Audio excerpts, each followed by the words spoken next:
بسم الله والحمد لله والصلاة والسلام على رسول الله صلى الله عليه وسلم. طبعا حصاد الجولة التاسعة من الدوري العام، الكهرباء كسبت المقاولين 1-0، وده أنتج رحيل محمد مكي. وبكده يا جماعة خدوا عني من دلوقتي اهوت المقاولين هبط.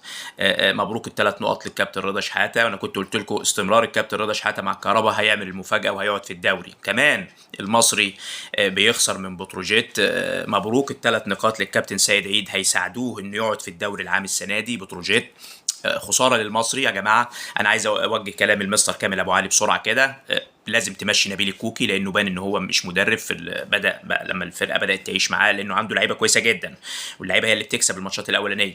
لما بدا يعيش مع الفرقه لازم يمشي النهارده. اتمنى كابتن كامل ابو علي المليونير ده يسمع صوتي، ويجيب هاني رمزي مدير فني بكره.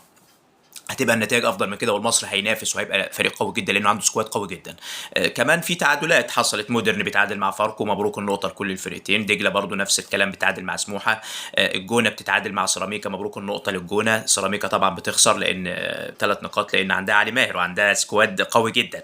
البنك الاهلي بيكسب الاسماعيلي، وده طبيعي. الله يكون في عون اهالينا في الاسماعيليه واللي بيحصل في ناديهم يعني. والثلاث نقط للبنك الاهلي، لان البنك الاهلي عنده سكواد قوي جدا يا جماعه، وكابتن ايمن الرمادي. طبعا قمه الجوله التاسعه الاهلي والزمالك. انا كنت قلت لكم، اتكلمت عن المباراه قبلها يعني، وقلت لكم كل اللي هيحصل، وبفضل الله كل اللي انا قلته حصل اهوت. في الماتش امبارح يعني كل شرحي اللي انا قلته امبارح حصل بفضل الله. وانا كنت قلت لكم من ماتش المقاولين مع الزمالك، قلت لكم الزمالك اضاف لعيبه كويسه جدا، على راسهم شيكو بنزا اللي هو استبعده امبارح. لعيب كويس جدا، سريع قوي، عنده كل الامكانيات انه يلعب في فريق كبير. الزمالك اضاف لاعبين كويسين جدا، ولكن جاب مدرب ما عندوش، يعني مش مدير فني، رمى تراب على كل اللعيبه اللي جابها وكل اللي عمله الزمالك السنه دي. وده احنا كنا شايفينه بفضل الله، ان هو هيضيع كل الكلام ده.